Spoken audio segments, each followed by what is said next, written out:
श्रीहंसञ्च सनत्कुमारप्रभृतीन् वीणाधरं नारदम् निम्बादित्यगुरुञ्च द्वादश गुरुन् श्रीश्रीनिवासादिकान् वन्दे सुन्दरभट्टदेशिकमुखान् वसुविन्दुसंज्ञायुतान् श्रीव्यासाधरिमद्गाच्च परतः सर्वान् गुरून् सादरम्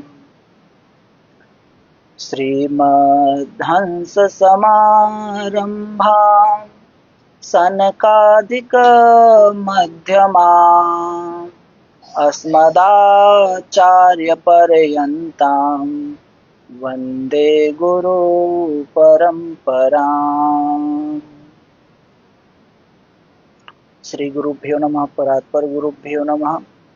परमेष्ठी गुरुभ्यो नमः। परम गुरुभ्यो नमः। सर्व गुरुभ्यो नमः। अस्मद्गुरुभ्यो नमः। नमस्तस्मै भगवते कृष्णाय कुण्ठमेधसे राधाधर सुधा सिन्धौ नमो नित्यविहारिणे। राधां कृष्णस्वरूपां वै कृष्णं राधा स्वरूपिणं कलात्मानं निकुञ्जस्थं गुरुरूपं सदा भजे।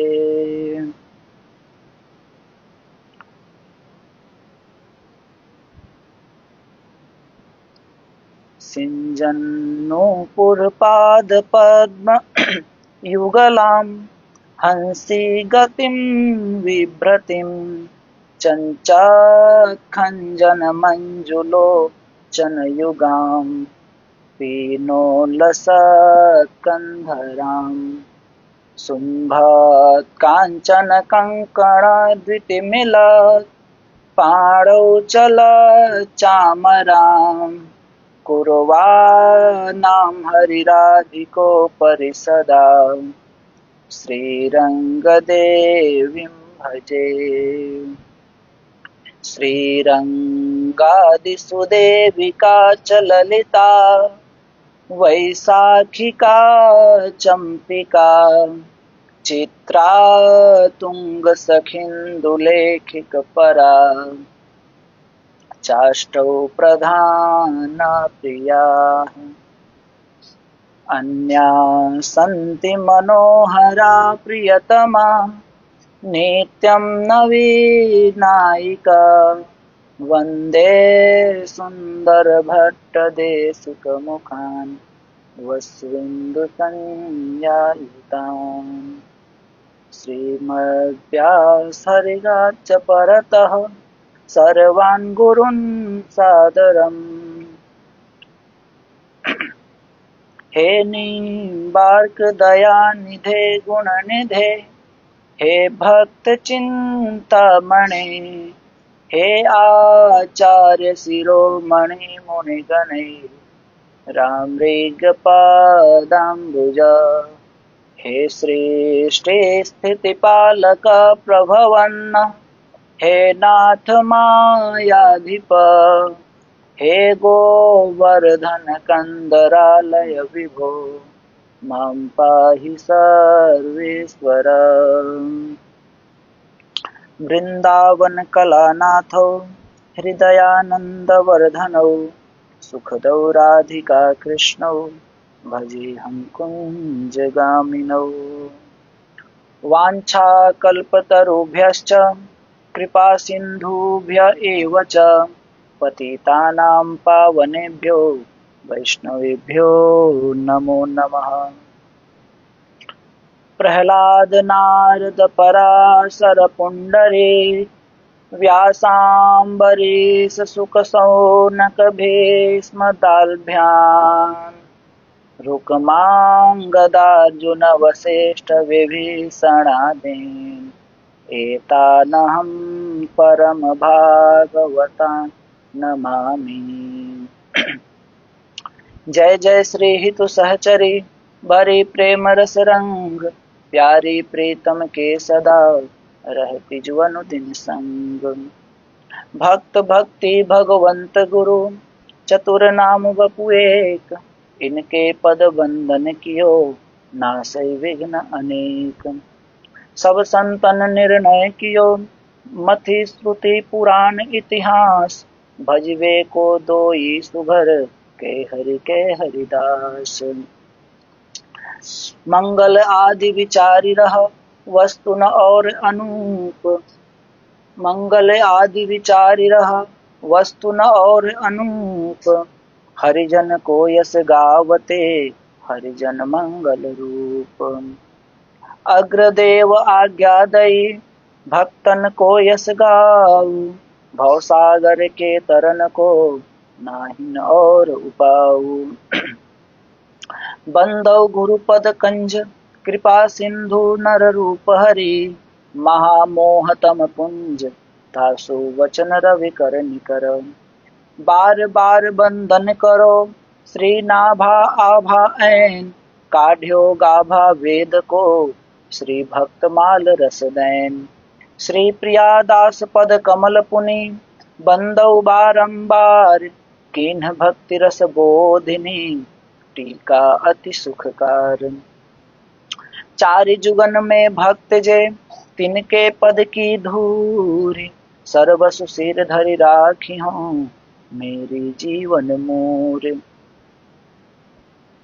प्रेम से बोले श्री वृंदावन बिहारी लाल की जय, लाडली लाल की जय, श्री श्यामा श्याम की जय, श्री बाके बिहारी लाल की जय, श्री राधा वल्लभ लाल की जय, श्री राधा रमन लाल जी महाराज की जय, श्री मदन मोहन देव जी महाराज की जय, श्री राधा गोविंद देव जी महाराज की जय, श्री वृंदावन धाम की जय, बरसाने धाम की जय, नंदगांव की जय, गिरिराज महाराज की जय, यमुना महारानी की जय, तुलसी महारानी की जय, वृंदावन महारानी की जय, रजरानी की जय, समस्त वैष्णव भक्त वृंद की जय, नाभा दास जी महाराज की जय, श्री अग्रदेवाचार्य जी महाराज की जय, श्री प्रियादास जी महाराज की जय, श्री युगलात्मक हंस भगवान की जय, श्री संकादिक भगवान की जय, देवर्षि श्री नारद भगवान की जय, श्री निम्बारक भगवान की जय, श्री अष्ट सखी वृंद की जय, श्री निवासाचार्य आदि निवासाचार्य वृंद की जय, श्री सुंदर देव भट्टाचार्य आदि अष्टादश भट्टाचार्य वृंद की जय, श्री श्री वी भट्ट जी महाराज की जय, श्री हरिव्यास देवाचार्य महाराज की जय,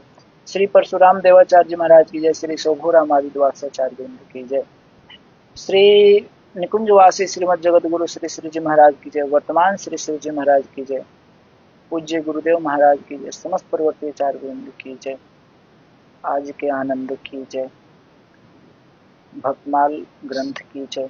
जय जय श्री राधे श्याम। अब जो है पहले हम लोग थोड़ा प्रियादास जी कृत जो भक्तमाल वंदना है इसको पूरा कर लें।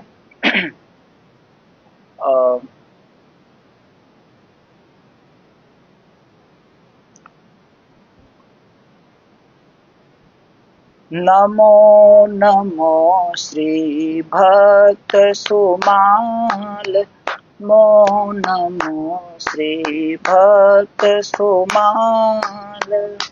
जाके सुनत महात्म नासत, जाके सुनत महात्म नासत। और झलकत राधानंद लाल, और झलकत राधानंद लाल। गद गद स्वर पुलकत अंग अंगनि, लोचन बरसत असुवन जाल। उतरी जात अभिमान व्याल विष, लेत जीवाय सुरस तिहि काल। होत प्रीति हरि भक्त जनन सो, लेत शीघ्र हठि चरण प्रछाल। तजत कुसंग लेत सतसंगति, तजत कुसंग लेत सतसंगति। भाग जगत को असुवन जाल, भाग जगत को असुवन जाल। निशिवासर सोवत अरु गावत, निशिवासर सोवत अरु गावत। रोम रोम भय करत निहाल, रोम रोम भय करत निहाल। श्री अग्र नारायण दास प्रिया प्रिया, श्री अग्र नारायण दास प्रिया प्रिया।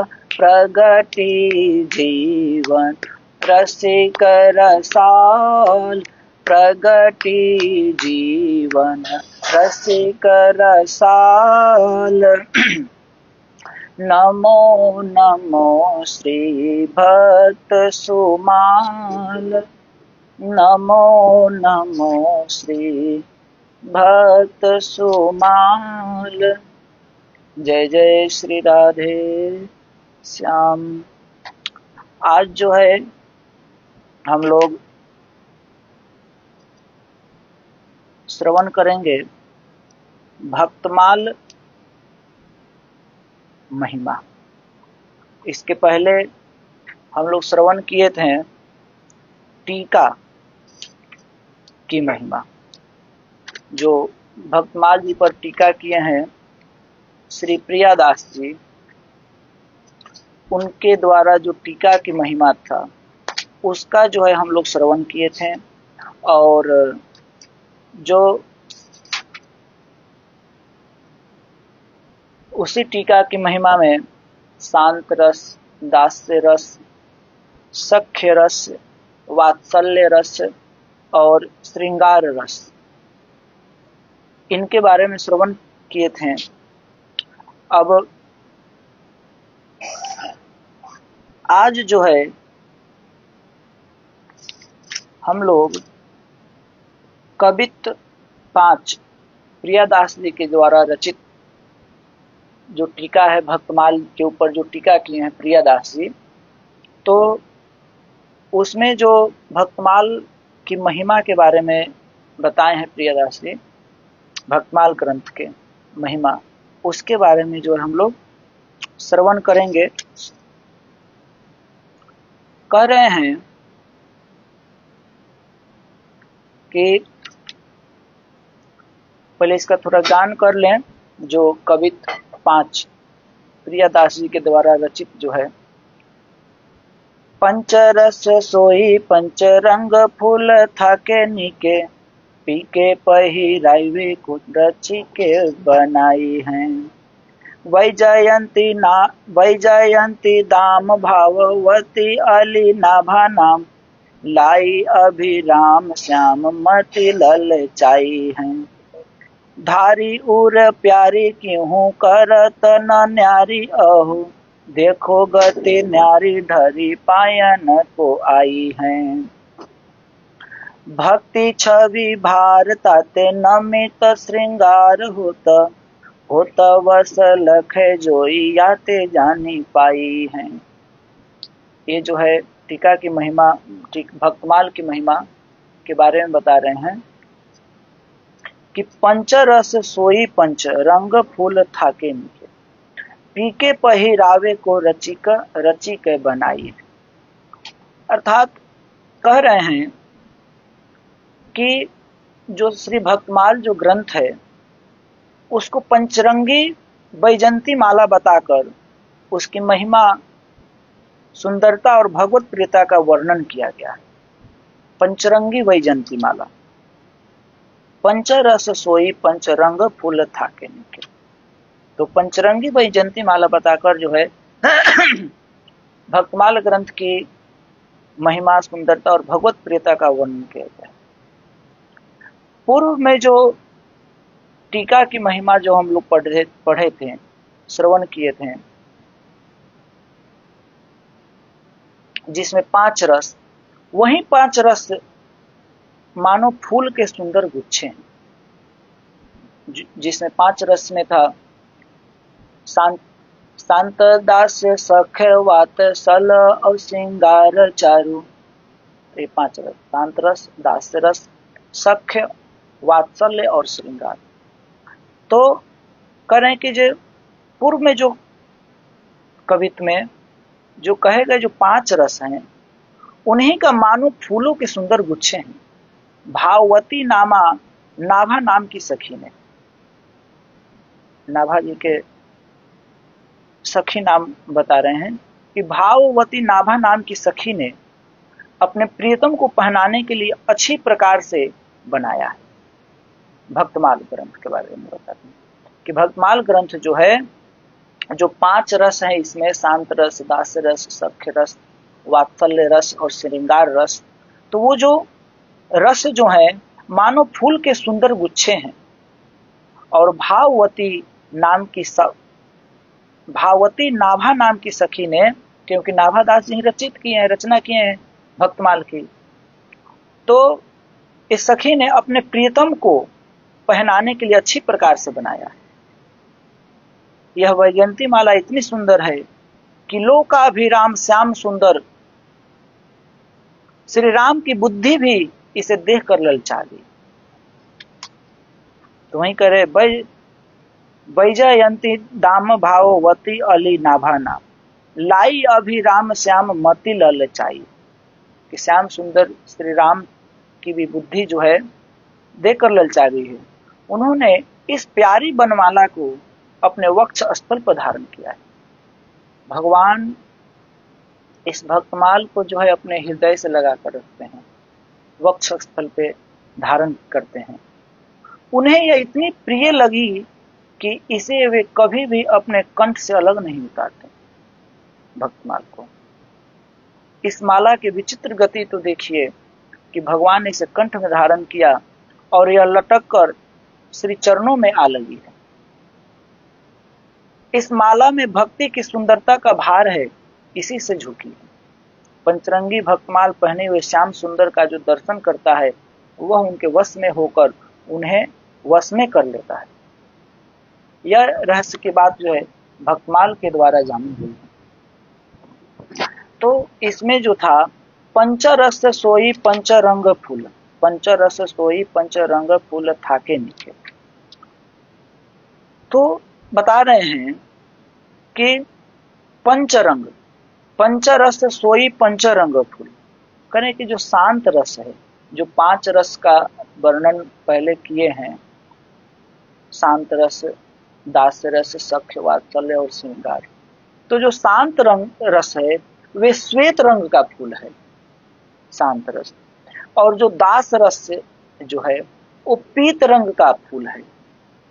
और जो सख्य रस है वो हरे रंग का, और वात्सल्य रंग जो है वो लाल रंग का, और श्रृंगार रस जो है वो श्याम वर्ण का फूल है। तो वही कह रहे हैं कि पंचरंग फूल के गुच्छे कहने का भाव यह है कि इसमें कह रहे हैं पंचरंग फूल, पंचरस सोई पंचरंग फूल थाके निके। तो इसका भाव यह है कि जो पंचरंग, अब यहाँ 5 रस को ही पंचरंग बता दिए। जो शांत रस है वो श्वेत फूल है, और दास से पीत है, सख्य जो है हरा रंग का है, वात्सल्य लाल, और श्रृंगार जो है श्याम रंग का। तो कह रहे हैं जो पंचरंग फूल के गुच्छे कहने का भाव है कि भक्तमाल में जो भक्त सुमन पिरोए गए हैं, भक्तमाल में जो भक्त सुमन का मतलब भक्तों की जो जैसे माला में फूल पिरोया गया है, फूल का एक एक फूल बना करके माला बनती, वैसे ही भक्तों की इसमें भक्तों की जीवनी को जो है पिरोया गया है। जिसे हम भक्तमाल कह रहे हैं। तो भक्तमाल में जो भक्त सुमन पिरोए गए हैं वह कुछ इस क्रम से नहीं, वो इस क्रम से नहीं कि शांत रसोपासक एक जगह और दास रसोपासक एक जगह, बल्कि सभी रस के भक्तों को सम्मिलित वर्णन किया गया है। ऐसा नहीं कि इधर जो शांत रस के उनको इधर, फिर इनको इधर, फिर इनको इधर, ऐसे नहीं, सबको जो एक साथ सम्मिलित किया गया है। जैसे एक एक गुच्छे में बहुत बहुत फूल होते हैं, वैसे ही एक एक छपे में बहुत बहुत भक्तों का वर्णन है। इसमें जो छप्पय छंद है, उसमें भक्तमाल में जो छप्पय छंद है, वो एक एक छप्पय में बहुत बहुत भक्तों का वर्णन है। अतः पंचरंग फूल थाके, इसीलिए पंचरंग फूल थाके कहे हैं कि एक ही छप्पय में बहुत सारे भक्तों के चरित्र का वर्णन किया गया है जो कि स्थिर है। श्री नाभा जी ने भक्त सुमनों को भक्ति सूत्र में ऐसा पिरोया, भक्त सुमनों को यानी फूल को, सूत्र भक्त के भक्ति को ऐसे जो है पिरोए हैं, जैसे फूल को धागे में पिरोया जाता है, पहनाया जाता है, उसी प्रकार भक्त के भक्ति को जो है पिरोया गया है कि एक भी फूल झड़ नहीं सकता। जैसे माला से एक भी फूल झड़ नहीं सकता, वैसे ही एक भी फूल झड़ नहीं, अर्थात सभी भक्तों का चरित्र इतना सरस है, भावपूर्ण है कि एक के भी संबंध में यह नहीं कहा जा सकता कि यह ठीक नहीं। सभी ही अत्यंत हृदयाकर्षक हैं, सभी भक्तों का चरित्र जो हृदयाकर्षक है। बैठ जाइए। दूसरे प्यारे भी इतना संभाल कर इस माला को धारण करते हैं, भगवान जो हैं इस भक्तमाल को ऐसे धारण करते हैं, इतने संभाल कर धारण करते हैं कि एक भी सुमन झरने न पाए, अर्थात एक भी फूल झरने न पाए। और भक्त सुमन भी स्वयं सावधान है, और भक्त जो है, भक्त अर्थात सुमन फूल, वो भी स्वयं सावधान है, गिर नहीं सकते। अतः थाके निके कहे हैं। फिर कहे हैं इसी कवित में कि पंचरस सोई पंच रंग रंग फूल थाके निके, आप पीके पहिरावे को रची क बनाई। अब यहाँ इसका क्या भाव दे रहे हैं कि पीके पहिरावे को रची के बनाई, तो इसका भाव दे रहे हैं पीके पहिरावे को, अर्थात अपने प्यारे प्रभु श्याम सुंदर को पहिरावे को। अब प्रश्न ये है कि पीके ही पहनाने को क्यों? तो कह रहे हैं कि भक्त की मानसा वाचा कर्मणा, माने भक्त जो मन क्रिया और वाणी से समस्त चेष्टाएं स्वाभाविक ही भगवान के लिए होती है। भक्त जो कुछ भी करता है उसे भक्ति पूर्वक भगवान को ही समर्पित कर देता है। जैसे कि भागवत में कहा गया है, कायेन वाचा मसेन्द्रेर्वा बुद्धयात्मना वानुसृत स्वभावात् करोति यद यत सकलम परस्मै नारायणेति समर्पयेत्। कि भक्त जो भी अपने काय यानी शरीर से, वाचा वाणी से, मन से, इंद्रिय से, बुद्धि से, आत्मा से, इन सभी चीज से, अहंकार से, इन सब से अनेक जन्म तथा एक जन्म की आदतों की स्वभाववश जो जो करे वह सब नारायण को जो है समर्पित करता है, उन्हीं के लिए करता है। भगवान की भी आज्ञा है, भगवान भी कहते हैं गीता जी में, क्या कहते हैं, यत् करोसि यदस्नासि यज्जुहोसि ददासि यत् तपस्यसि कौन्तेय तत् कुरुष्व मदर्पणम। भगवान कहते हैं अर्जुन से कि हे अर्जुन, तुम जो कुछ कर्म करते हो, जो कुछ खाते हो, जो कुछ हवन करते हो, जो कुछ दान देते हो, सब कुछ स्वधर्माचरण रूप तप करते हो, वह सब मुझे अर्पण करो। जो कुछ भी खाते हो, जो करते हो, सब मुझे अर्पण करो। इस माला के महत्व को माली की भक्ति जैसा प्रभु समझते हैं।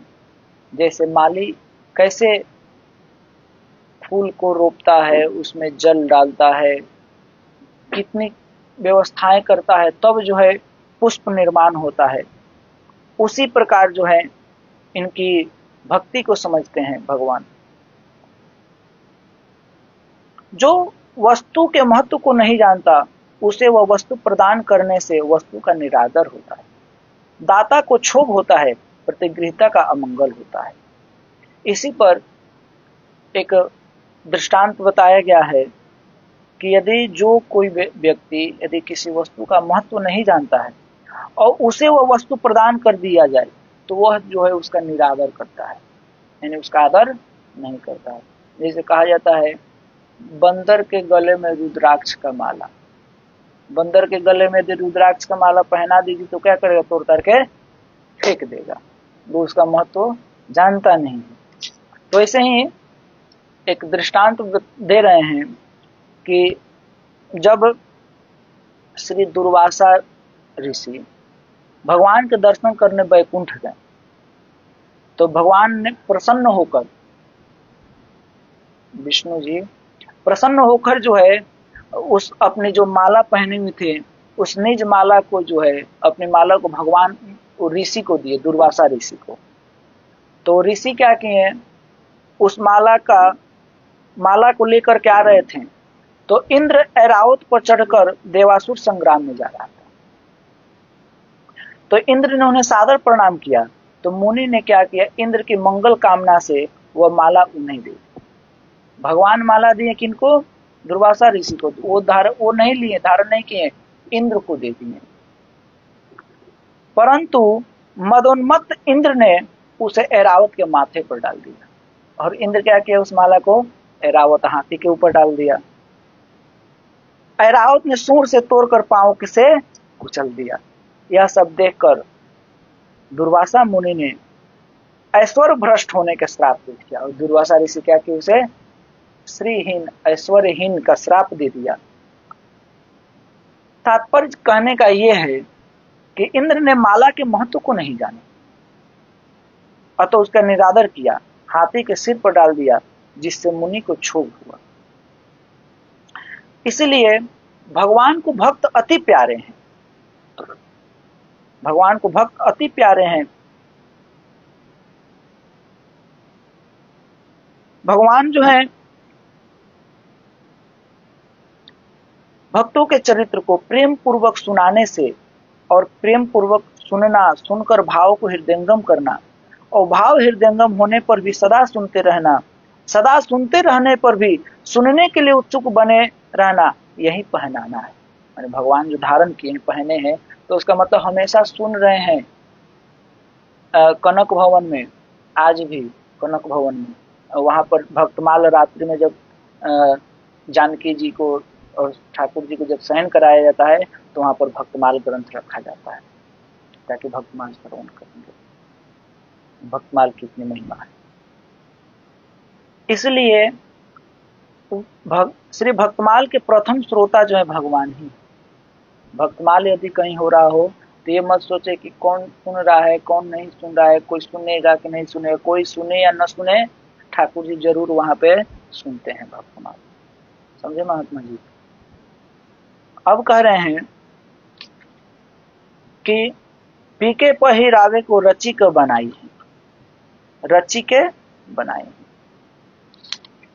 अब वैजयंती दाम भाववती अली नाभा नाम, वैजयंती दाम। अब इसमें बताते हैं कि श्री नाभा जी इसको वनमाला नाम दिए हैं। वनमाला नाम क्यों दिए हैं, तो इसके लिए कहा जाता है कि वनमाला 5 प्रकार के होते हैं। एक तुलसी कुंद मंदार तो इसका वर्णन है, तुलसी कुंद मंदार पारिजात रोरुहई पंचभीर ग्रथिता माला वन माला प्रकृतिता। करें कि एक तुलसी माला होती है, कुंद की, एक मंदार की और एक परिजात और एक कमल की। ये वन माला, ये 5 प्रकार के ये वन माला होते हैं, ये फूल है। और भक्तमाल भी पंचरस अर्थात शांत, दास, सख्य, वात्सल्य और श्रृंगार, ये 5 रस रूपी पंचरंग के फूलों से निर्मित है। जैसे वनमाला में 5 फूल, ये तुलसी का और कुंद, मंदार, परिजात और कमल, ये 5 रहते हैं। तो उसी प्रकार से इस भक्तमाल में भी 5 रस को ही पंचरंग कहा गया है। जैसे माला में वो रहते हैं तो उसी तरह भक्तमाल में जो है ये 5 रस है। 5 रस रूपी जो है ये क्या है, फूल हैं। और इन्हीं से ये क्या है, भक्तमाल ग्रंथ, भक्तमाल निर्मित हुआ है। अतः इसीलिए इसको वैजयंती धाम कहा। यानी भगवान जो जैसे वैजयंती को धारण करते हैं, इसी भक्तमाल को भी धारण करते हैं। फिर कहते हैं कि वैजयंती धाम अभाववती अली नाभा नाम। अभाववती अली नाभा नाम, तो यहाँ जो है भाववती का मतलब है श्री नाभा जी को सखी कहा गया। भाववती अली नाभा नाम, अली का मतलब होता है सखी। तो श्री नाभा जी को सखी कहा गया है। वस्तुतः नाभा जी के श्रृंगार रस की ही उपासना है। नाभा गोस्वामी जी की वो भी उनकी जो उपासना है वो श्रृंगार रस की है, क्योंकि इनके जो गुरुदेव थे श्री अग्रदेवाचार्य जी, वो भी श्रृंगार रस के उपासक थे, श्रृंगार रस के आचार्य हैं। अतः श्री भगवत रसिक ने भी इन्हें अली रूप में ही स्मरण किया है। भगवत रसिक अर्थात अग्रदेवाचार्य ने ही अली रूप में ही स्मरण किया। अग्रदास नाबादी सखी ये सब राम सीता की, सूर मदन मोहन नरसिंह अली तस्कर नवनीता की। कह रहे हैं कि श्री गुरु जी के द्वारा दिया हुआ नाम तो श्री नारायण दास है, नाभा जी का नारायण दास है, जैसा कि भक्तमाल में इसका स्वयं संकेत कर दिया गया है। तो श्री गुरुदेव अग्रदास जी जब मानसिक ध्यान कर रहे थे तो उस समय ये पंखा झल रहे थे। जब अग्रदेवाचार्य जी बैठ करके मानसिक सेवा कर रहे थे प्रिया प्रीतम की, तो नाभादास जी क्या कर रहे थे, उसी समय अपने गुरुदेव को पंखा झल रहे थे। और पंखा झल रहे थे और गुरु जी मानसिक सेवा का सुख भी ले रहे थे। चूंकि गुरु जी की नाभि की बात जान गए, अतः नाभा नाम पड़ा। नाभा नाम इसलिए पड़ा ताकि ये गुरु जी के मन की नाभि की बात जो है जान गए थे, इसीलिए नाभा नाम पड़ा। अब और सखी भाव से उपासना करते थे, इसलिए अली नाम यहाँ पे भाववती अली नाभा नाम, इसीलिए। और नाभा नाम इसीलिए पड़ा कि ये अपने गुरु के नाभि के भी बात को जान गए, यानी मन के अंदर की बात को भी जान गए थे।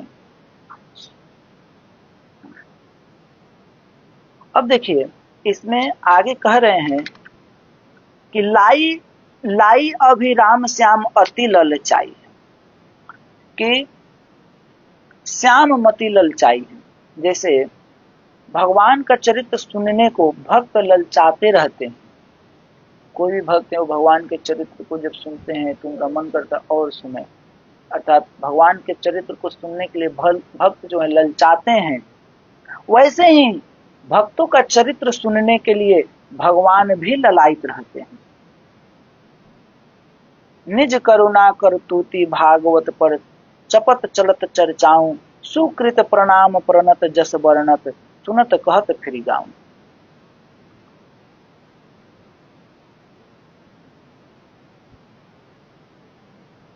जैसे माला को देखकर ललचावे उसकी सुंदरता क्या कहना, ऐसी अभिराम है वह वैजयंती माला अर्थात भक्तमाल है।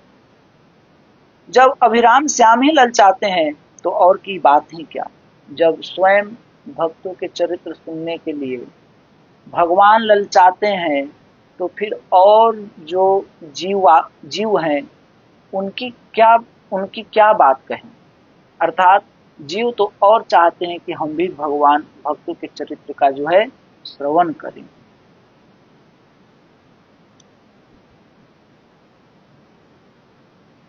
अभिराम शब्द जो है दाम, अली और श्याम ये तीनों का विशेषण है।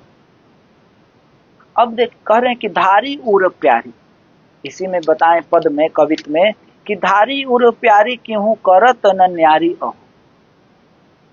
धारी उर प्यारी मतलब कि इसको धारण किए हैं, हृदय में धारण किया। देखिए पाठ करने के लिए कंठस्थ कर लिया। यह भक्त सुमनों की माला है और भक्त जो है भगवान के हृदय हैं,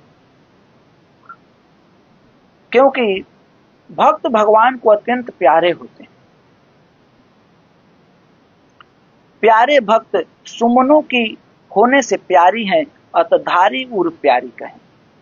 भक्त जो है सुमन है यानी फूल है, और सुमन प्यारा होता है इसीलिए कहें धारी उर प्यारी।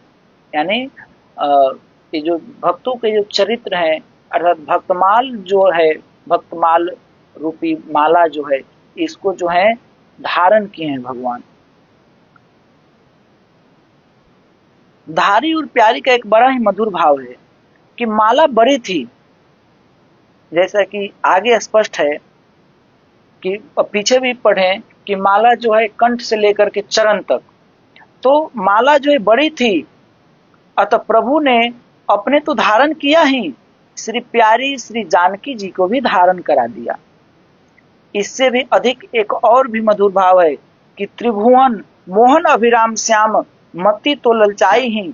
त्रिभुवन मोहन मोहिनी श्री श्यामा जी की मति भी ललचा गई, यानी किशोरी जी का भी मति ललचा गया कि हम भी भक्तमाल को धारण करें। अतः स्वयं स्वयं ही धारी और प्यारी, अर्थात युगल सरकार जो है इस माला को धारण करते हैं, अतः स्वयं भी धारण करते हैं और अपनी प्यारी अर्थात श्यामा जी को, किशोरी जी को भी धारण कराते हैं। इससे सिद्ध होता है कि श्री भक्तमाल जी युगल आकर्षणी है, यानी दोनों के लिए आकर्षण है, प्रिया प्रीतम दोनों के लिए।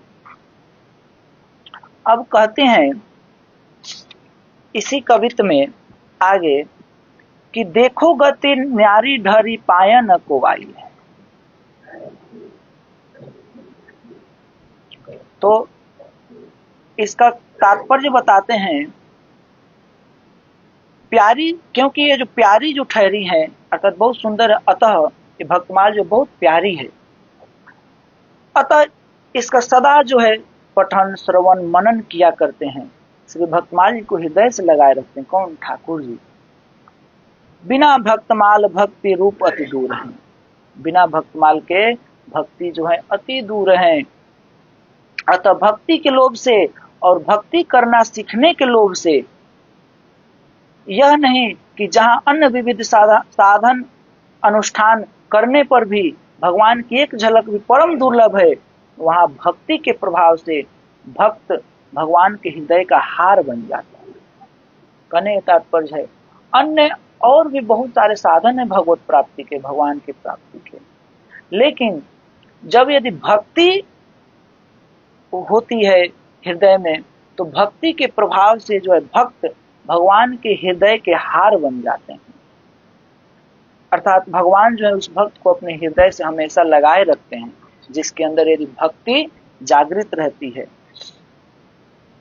और एक क्षण के लिए भी प्रभु से पृथक नहीं होता। भक्त जिनके अंदर भक्ति है, कह रहे हैं कि मणिमाल, मुक्तामाल, वनमाल, तुलसीमाल चाहे भले ही प्यारी हो जाए, परंतु श्री भक्तमाल क्यों करत न प्यारी। अर्थात भक्तमाल जैसे और कोई प्यारा कुछ नहीं है।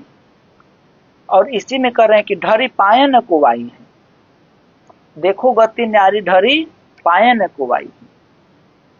तो कह रहे हैं कि श्री भक्तमाल में दूसरा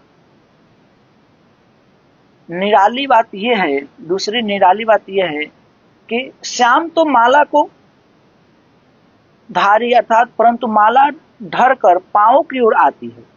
जब माला धारण करते हैं कंठ से, तो ये पांव की तरफ, चरण की तरफ जाती है। अर्थात अब कोई यहाँ पे ये कहे कि भगवान के हृदय में न रहकर पांव की ओर नीचे जाने का क्या तात्पर्य है, यहीं तक रहता, चरण तक जाने का क्या अभिप्राय है। तो कहते हैं कि भक्तों का सहज दैन्य है, विनम्रता है। भक्त जो है हमेशा कैसे रहते हैं? त्रिनादपि सुनिचेन तरोरपि सहिष्णुना अमानिना मान देना कीर्तनिया सदा हरि। भक्त जो है त्रिनादपि सुनिचेना, तृण से भी अपने आप को छोट मानते हैं, इसीलिए वो भगवान के दैन्य अत्यंत ही प्रिय हैं। अतः वो चाहते हैं कि हम भगवान के चरण कमलों में रहें। ये भक्तों का अपना भाव है, लेकिन ठाकुर जी हृदय पर भी रखते हैं। इसलिए कह रहे अतढरी पाए न कुपाई। भगवान का हृदय तो श्री जी का निवास स्थान है। इसी संबंध में एक बहुत सुंदर कथा संत महानुभाव जन प्रमाण में कहते हैं कि जब श्री जानकी जी का जब विवाह हो गया, तो विवाह होने के बाद जब वो मिथिला से विदा होकर के अयोध्या में जब आई, तो उनकी जो सास थी अर्थात श्री कौशल्या जी, वो सुन रखी थी कि मिथिलेश नंदिनी जो सीता जी हैं अत्यंत सुकुमारी हैं, अत्यंत सुकुमारी हैं। कैसी सुकुमारी हैं? तो पलंग पीठ तजी गोद हिंडोरा, सियन दीन पग अवनि कठोरा। अर्थात वह जो है मिथिला में कितनी सुकुमारी हैं, तो उसके बारे में वर्णन है कि वो मिथिला में जो है वहां पर मणिमय कठोर भूमि पर कैसे पांव धरेंगी। पलंग पर जो है अपना पीठ नहीं रखती हैं, गोद में सोती हैं। सियन दिन पग अवनि कठोरा, वो अपनी पैर को जो है, जो मणिमय कठोर भूमि है उस पर जो है पांव नहीं रखती हैं। तो समझिए कि वो कितनी सुकुमारी है। तो जब ये बात सुनी ही थी कौशल्या माता, तो ये उनके मन में विचार आया कि सीता जी कितनी सुकुमारी हैं, तो जब अगर वो यहाँ पे आएंगी और अपने सुकोमल चरण को जब यहाँ भूमि पर रखेंगी तो उनको कितना दुख होगा, क्योंकि बहुत सुकुमारी हैं। इसलिए कौशल्या जी जो हैं असंख्य कमलों को मंगाकर, कमल पुष्पों को मंगाकर, और उनकी जो पंखुड़ियां हैं उस पंखुड़ियों पर जो है, पंखुड़ियों को समस्त प्रांगण में, पूरे घर में, सभी जगहों पे जो है उस पंखुड़ियों को बिछवा दी थी, ताकि सीता जी का चरण जो है कठोर जो भूमि है उस पर न पड़े, कोमल कोमल जो फूल के जो पंखुड़ी है उस पे रहे, ताकि सीता जी के चरण में कष्ट न हो। इतनी सुकुमारी हैं सीता जी, बिछवाई थी। परंतु जब सीता जी जब आई यहाँ पर अयोध्या में, तो सबसे बड़ी आश्चर्य की बात तो ये हुई कि जब जानकी जी पालकी से उतरी तो पराग रज पर पांव धरने पर भी वो बार बार अपनी श्री चरण कमलों को उठाती रहती। कितना कोमल, अत्यंत सुकोमल चरण है सीता जी का। इतना कोमल है, इतना सुकोमल है कि जो कमल के जो फूल के जो पंखुड़ी है उस पर भी रखने पर वो जो है चरण को बार बार उठा रही हैं, अर्थात लग रहा है कि चरण में चुभ रहा है। तो इसे अनुमान लगाइए कि उनका चरण कमल कितना सुकोमल है। माता श्री कौशल्या ने यह देख लिया। जब वो ये देख ली और यह भी देखा कि वधू जानकी की ओष्ठ सूखे हैं, अर्थात सिया जी के ओष्ठ जो है सूखे हैं, तब तो वे अधीर हो गई कौशल्या जी, और कान में धीरे से पूछी सीता जी की, बेटी तुम बार बार अपने पांव को क्यों उठाती हो, अपने चरण कमल को बार बार ऊपर क्यों उठाती हो, तथा और तुम्हारे ओष्ठ जो हैं सूखे क्यों हैं। तब श्री जानकी जी क्या कह रही हैं, जानकी जी कहती हैं, माता जी यह पराग रज जो है, अर्थात कोमल का जो, कोमल के फूल की जो पंखुड़ियां थी, ये पंखुड़ियां जो हैं, ये पराग रज मेरे चरण तल में गड़ती हैं।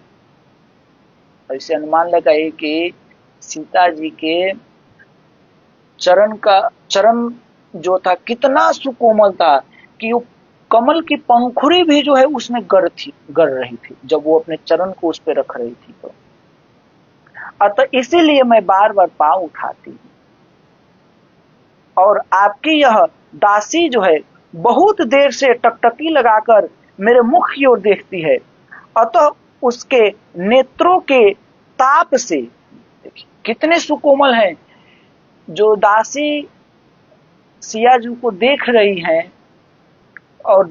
हैं और उसके नेत्र से जो है आंसू निकल रहे हैं, तो उस आंसू के गर्मी से, आंसू के ताप से अर्थात गर्मी से जो है मेरे ओष्ठ जो है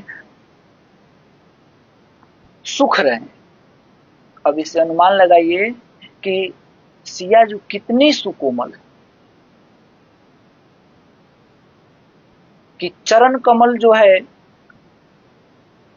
कमल की जो पंखुड़ी है उस पर जब वो अपना पैर रख रही हैं तो उनके चरण कमल में जो है वो पंखुड़ी गड़ती है, चुभती है।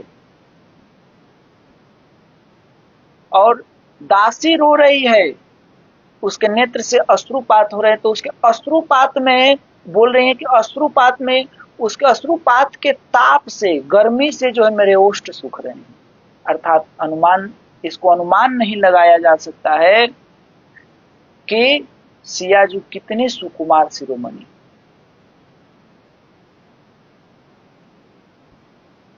इसका वर्णन गुण रत्न कोश में, ग्रंथ में मिलता है। तब जब ये बात सीता जी बोलती हैं कौशल्या जी को, तब कौशल्या जी ने पूछा कि बेटी तुम कहाँ रहो, मतलब तुम इतनी सुकुमार हो तो तुम कहाँ रहोगी। तो जानकी जी बोलती हैं, सिया जी बोलती हैं कि श्री राम के हृदय की ओर संकेत किया कि मैं उनके हृदय में रहूं। अर्थात उनका कहने का भाव यह है कि मेरा निवास स्थान प्रभु का हृदय है। अतः इससे सिद्ध होता है कि भगवान का हृदय जो है वो श्री जी के निवास स्थान है। भगवान का हृदय जो है उसमें श्री जी का निवास स्थान है। और श्री जी भक्तों की परम आराध्या हैं, और श्री जी जो हैं वो भक्तों की परम आराध्या हैं। अतः भक्तों ने प्रभु के श्री चरण कमलों को ही अपना आश्रय बनाया। इसीलिए पद में कह रहे हैं कि देखो गति न्यारी ढरी पायन को आई। इसीलिए वो भक्त जो हैं, ठाकुर जी तो हृदय पे रख रहे हैं, लेकिन भक्त देखते हैं कि इनके हृदय में जो है श्री जी निवास करती हैं। इसलिए हम हृदय में नहीं, क्योंकि श्री जी जो है भक्तों की परम आराध्या है, परम आराध्या है। इसलिए वो कहते हैं कि नहीं, यहाँ तो श्री जी का स्थान है, हम तो नीचे रहेंगे अर्थात चरण में रहेंगे। इसीलिए यहाँ पे भाव दिए हैं कि देखो गति न्यारी ढरी पायन को आई है। इसीलिए वो पांव पे जा रहे हैं, पायन को आई है। इसीलिए भक्त जो हैं प्रभु के श्री चरण कमलों का ही अपना आश्रय बनाया है, क्योंकि हृदय में रहने से श्री जी की बराबरी होगी, और आराध्या की बराबरी बहुत बड़ा दोष है। प्रभु की समता बर दोष लहोंगे। भगवान की समता कभी नहीं करनी चाहिए। और भगवान क्या करते हैं, उस माला को, जो भक्तमाल, जो माला पहने हुए हैं वनमाला, वो क्या करते हैं, इधर प्रभु समेट समट कर हृदय में ही धारण करते हैं। क्योंकि कहीं कहीं ये भी प्रसंग आता है, ठाकुर जी कहते हैं कि मैं तो जितना प्रेम अपने भक्तों से करता हूँ उतना प्रेम मैं श्री जी को भी नहीं करता हूँ, उतना प्रेम तो मैं ब्रह्मा शंकर को भी नहीं करता हूँ जितना प्रेम मैं अपने भक्तों से करता हूँ। भक्त जो है वो भगवान के धन है, भगवान का नाम ही पड़ गया है, अकिंचन अकिंचनवित नमो किंचन वित्ताय। अर्थात भक्त और भगवान, भगवान जो है भक्त धन के लोभी। अस सज्जन मम उर्बस कैसे लोभी हृदय बसे धन जैसे। ठाकुर जी कह रहे हैं जैसे लोभी के हृदय में धन बसता है वैसे ही मेरे हृदय में जो है मेरे भक्त बसते हैं। और भगवान के श्री चरण कमल भक्तों के परम धन है। धनम मदीयम तव पाद पंकजम। इसीलिए भक्त जो है, भगवान कहते हैं कि लेकिन भक्त क्या कहते हैं कि हम तो आपके श्री चरणों में ही मेरा स्थान है, आपका श्री चरण ही, आपके चरण कमल ही जो है मेरे लिए मेरा धन है। इसलिए दोनों धन है। भगवान अपने भक्तों के लिए कहते हैं कि मेरे भक्त मेरे सबसे बड़े धन है, और भक्त जो है वो कहते हैं कि आपके श्री चरण कमल जो है मेरे लिए परम धन है। इसलिए कहें धारी उर, अर्थात हृदय पे धारण करे हैं, और भक्तमाल जो है ढरी पायन को वाई। वो हृदय में धारण तो किए हैं लेकिन वो जो है वो भक्त जो है उनके चरण में जाने के लिए, इसीलिए धारी उर और ढरी पायन को आई है। और भक्त जो है उनके पांव पे जा रहे हैं, चरण कमल पे जा रहे हैं। भक्त छवि भार ताते निमित्त। कहते हैं भक्त छवि भार ताते नियमित श्रृंगार होत बस लख जोई याते जानी पाई हैं। कह रहे हैं कि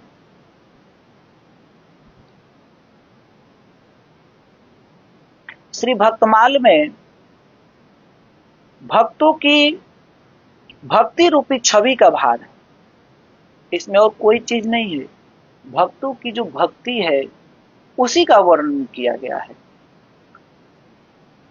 भक्ति रूपी छवि का ही भार है। इस कारण से, अर्थात भक्ति छवि से भारायमान होने से श्रृंगार अर्थात माला निमित्त होते, अर्थात झुक झुक कर नीचे पायन की ओर आती है। भक्ति रूपी छवि का भार है किसमें? भक्तमाल में। और जब भगवान इस भक्तमाल को धारण करते हैं तो इसमें भार होने के कारण ये माला जो है नीचे की ओर अर्थात भगवान के चरण की ओर जा रही है। इस अर्थ में श्रृंगार का अर्थ माला किया गया है। श्री भक्तमाल में भक्ति छवि भार है, ताते माला निमित्त होत। ताते अर्थात माला भक्ति छवि से तो छवि वाली ही है, निमित्त होने से उसकी शोभा और भी बढ़ जाती है। और इससे भी अधिक चमत्कार की बात यह है कि ऐसी माला को धारण करने से, उसे पुनः पुनः संभालने से भगवान का भी अद्भुत श्रृंगार होता है। जब वो चरणों तक वो माला जब जाती है तो भगवान बार बार उसे अपने समेट करके हृदय पे रखते हैं, तो इससे उनकी अद्भुत श्रृंगार का भी वर्णन होता है। जब नाभाजी भक्तमाल ग्रंथ की रचना किए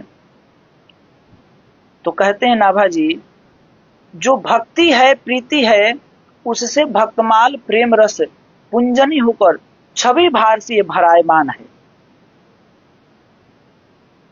अर्थात माला का जो अपना सहज सौंदर्य में श्री नाभाजी के प्रति प्रीति का संयोग होने से शोभा अधिकाधिक बढ़ जाती है। अर्थात भक्त चर्चा तो सहज ही मनोहारिणी है। भक्तों का चरित्र जो है सहज में मनोहारी है, उससे भी यदि प्रेम पूर्वक प्रेमी संतों का चरित्र कहा जाए तो सोने में सुहागा होता है।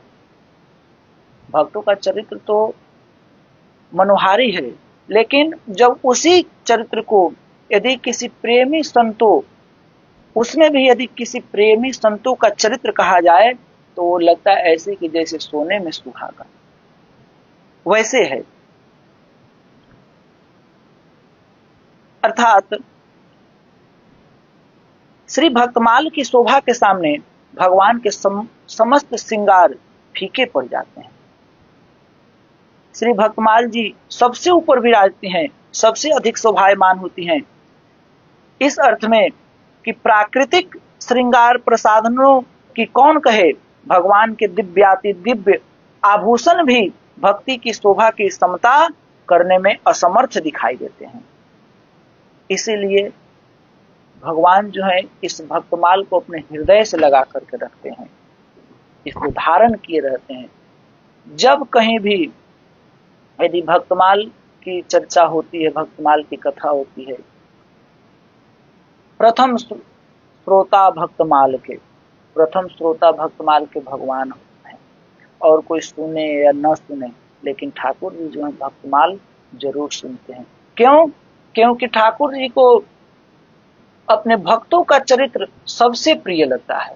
जैसे किसी भक्त को भगवान का चरित्र प्रिय लगता है, वैसे ही भगवान को भी जो है अपने भक्तों का चरित्र सबसे प्रिय लगता है।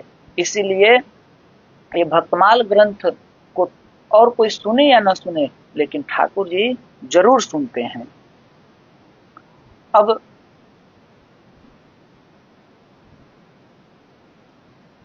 यहाँ जो है इस पद का अर्थ हम लोग कर लिए। अब इसमें जो लास्ट पंक्ति जो है, हो तो वस लखे जोई याते जानी पाई है, इसका तात्पर्य कह रहे हैं कि भक्तमाल का दर्शन, श्रवण, पठन, मनन, गान करता है तथा उस माला को उर्म धारण किए हुए भगवान को देखता है, वही भक्त और भगवान के वश में हो जाता है। अर्थात भागवतों के चरित्र को सुनकर तथा महिमा विचार कर कि इसे भगवान धारण करते हैं, जब इस भक्तमाल को भगवान धारण करते हैं, हृदय में सहज ही भक्ति का आविर्भाव होने से वह भक्त और भगवान का अनन्य भक्त हो जाता है।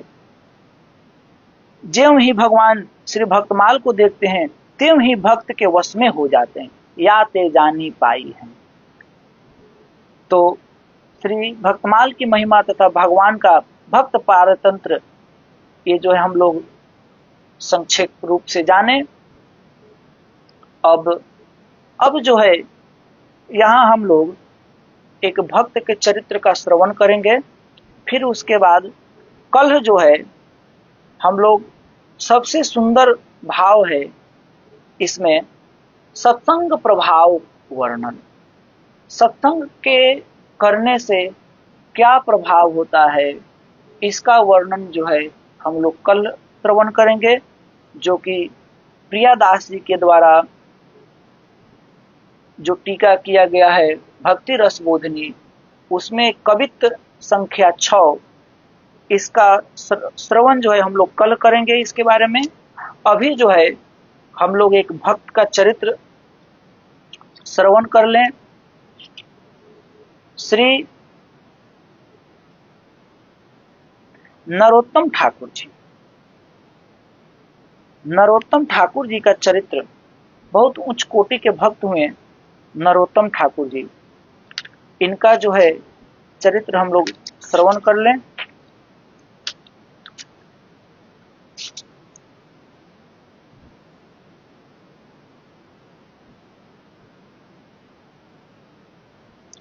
इनका चरित्र काफी बड़ा है, कहने में ज्यादा समय लगेगा।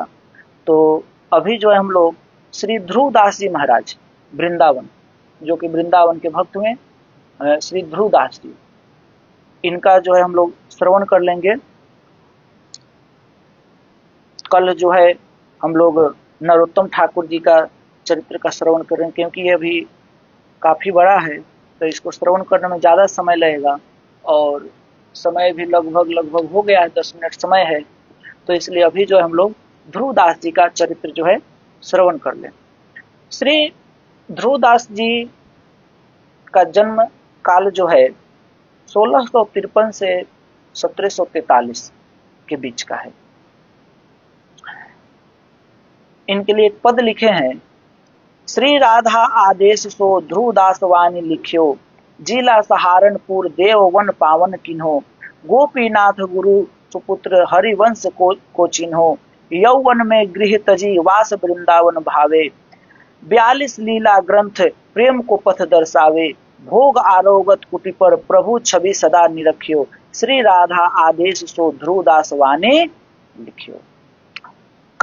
इसका तात्पर्य है कि श्री राधा जी की कृपा से ध्रुवदास जी ने युगल, ये वो ध्रुव महाराज नहीं है उत्तानपाद के पुत्र, ये ध्रुवदास जी वृंदावन के हैं, जो कि 1653 में इनका जन्म हुआ था, वो ध्रुवदास जी हैं।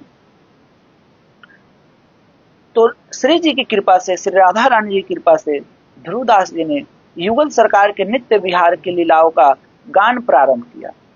उत्तर प्रदेश के सहारनपुर जिले के देववन ग्राम में इनका जन्म हुआ। वंशी अवतार हरिवंश महाप्रभु के तृतीय पुत्र गोपीनाथ जी के परम कृपा पात्र हुए।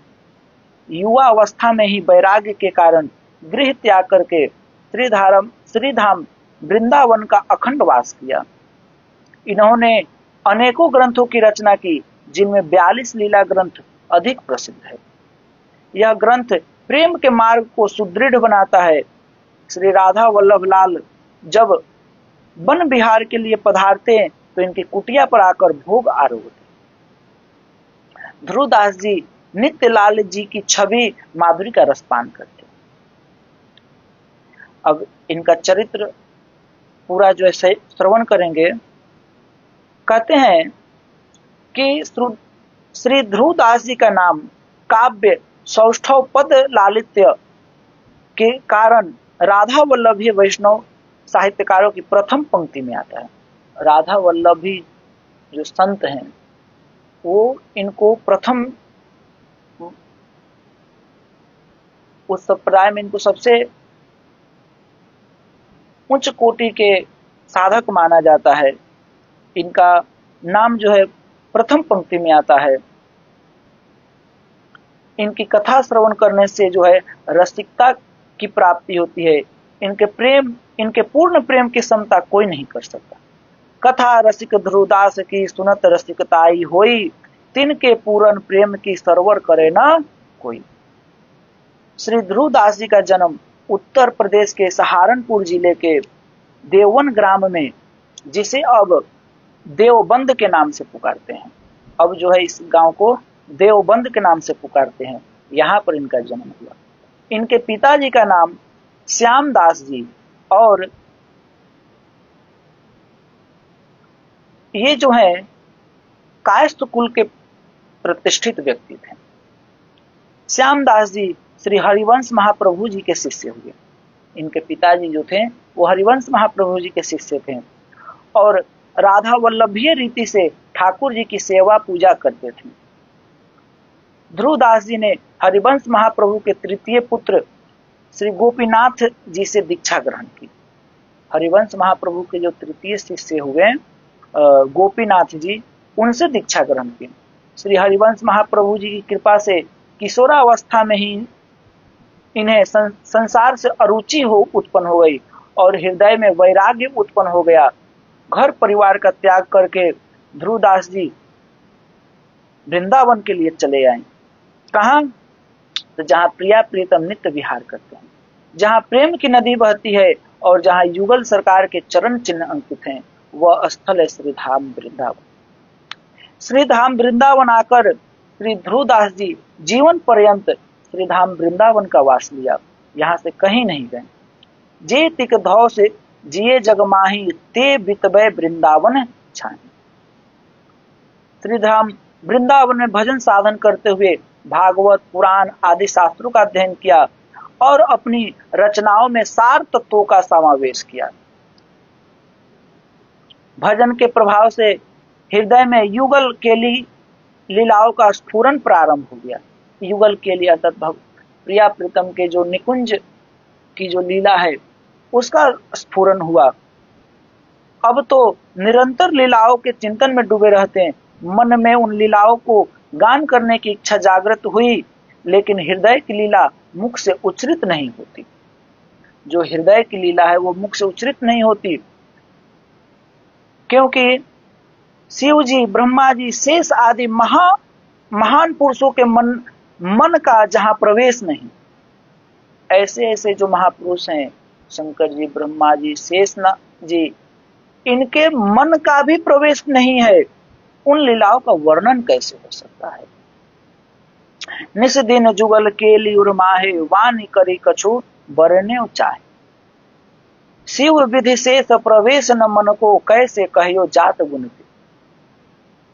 बहुत प्रयास करने पर भी जब वाणी स्फुरित नहीं हुई, तब कोई उपाय न जब सूझा, तो एक दिन श्री ध्रुवदास जी यमुना के किनारे चीर घाट के निकट हरिवंश महाप्रभु जी द्वारा स्थापित रास मंडल पर अन्न जल त्याग कर हठ पूर्वक भजन के लिए बैठ गए। श्री जी की कृपा होगी तो वाणी स्फुरित होगी। सब कुछ अन्न जल को त्याग करके बैठ गए कि यदि श्री जी की कृपा होगी तो वाणी जो है स्फुरित होगी, नहीं तो शरीर छोड़ दूंगा। 2 दिन बीत गए, कुछ भी ग्रहण नहीं किया। तीसरे दिन परम करुणामयी दयामयी श्री किशोरी जी व्याकुल हो आधी रात को ध्रुवदास जी के सामने प्रकट हो गई। ध्रुवदास जी तंद्रावस्था में थे। किशोरी जी ने अपने दाहिने चरण का स्पर्श मस्तक से किया। नुपुरों की ध्वनि को सुनकर ध्रुवदास जी ने आंख खोली और किशोरी जी के दर्शन किए। किशोरी जी बोली, तुम जो चाहते हो वह इच्छा पूरी होगी। ऐसा कहकर किशोरी जी जो है अंतर ध्यान हो गई। श्री किशोरी जी की कृपा से ध्रुवदास जी को प्रेम धाम श्री वृंदावन की दिव्य झांकी के दर्शन हुए। जो नित्य वृंदावन, दिव्य मणिमय वृंदावन का जो है उनको दर्शन हुआ। और अब श्री वृंदावन में सहचरी सहित श्री श्यामा श्याम के दिव्य लीलाओं का गायन करने लगे। ध्रुवदास ने छोटी बड़ी 42 लीलाओं की रचना की। 42 लीलाओं की रचना की ध्रुवदास जी और सैकड़ों पद लिखे।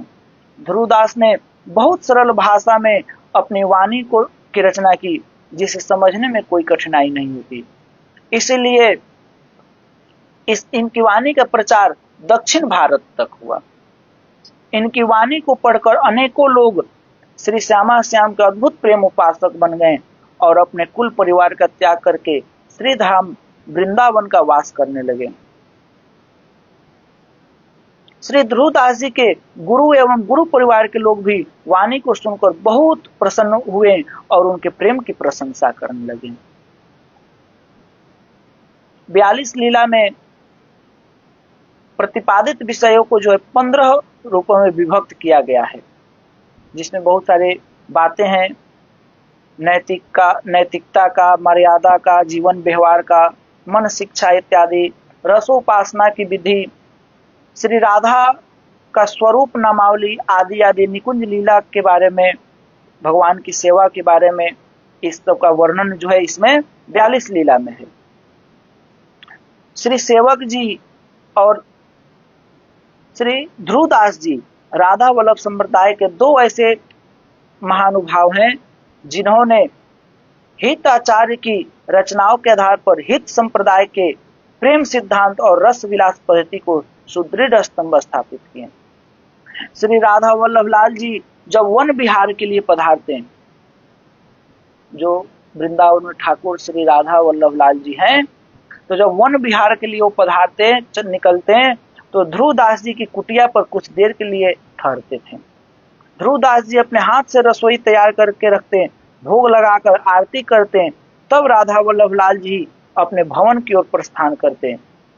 जैसे श्री चैतन्य महाप्रभु जी नित्य समुद्र स्नान से लौटते हुए नामनिष्ठ जो यौवन मुस्लिम थे, श्री हरिदास जी, हरिदास ठाकुर जी, एक स्वामी हरिदास जी हुए जो कि वृंदावन के, और एक हरिदास ठाकुर जी हुए बंगाल के, तो मुस्लिम थे लेकिन बहुत नामनिष्ठ थे। तो उन हरिदास जी की कुटिया पर जो है चैतन्य महाप्रभु स्वयं पधारते हैं और कुछ देर कुटिया में विराज कर तब जो है जगन्नाथ मंदिर की ओर गमन करते हैं। ध्रुवदास जी एकादशी का भेद न मानकर नित्य राधा वल्लभ लाल की अधरामृत प्रसाद ग्रहण करते हैं। उनके गुरु परिवार के लोग यदि उनसे विवाद करते हैं तो उसका कोई उत्तर नहीं देते हैं, जैसा वे कहते वैसा मान लेते हैं। भगवत मुदित जी कहते हैं कि ध्रुवदास जी की वाणी को सुनकर श्यामा श्याम मुस्कुराने लगते हैं। अन्य वाणियों से इस वाणी की रीति कुछ अद्भुत है, इसमें भाव भावना की तरंगे उठती है। इस प्रकार जो है आज हम लोग श्री ध्रुवदास जी महाराज जी के चरित्र को सुने। कल जो है हम लोग सत्संग की महत्वता, सत्संग के बारे में श्रवण करेंगे, जिसमें कि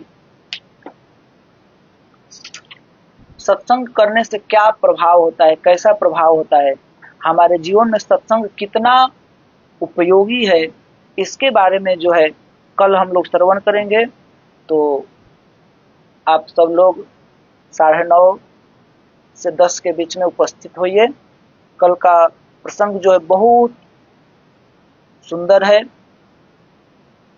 हृदय को बहुत सारी बातें बताने के लिए ये कल का सत्संग बहुत उपयोगी है, इसलिए कल का सत्संग अवश्य श्रवण करें, जिसमें कि है कि सत्संग के प्रभाव का ही वर्णन है। तो इसको कल जो है हम लोग श्रवण करेंगे। जय श्री राधे, राधे राधे।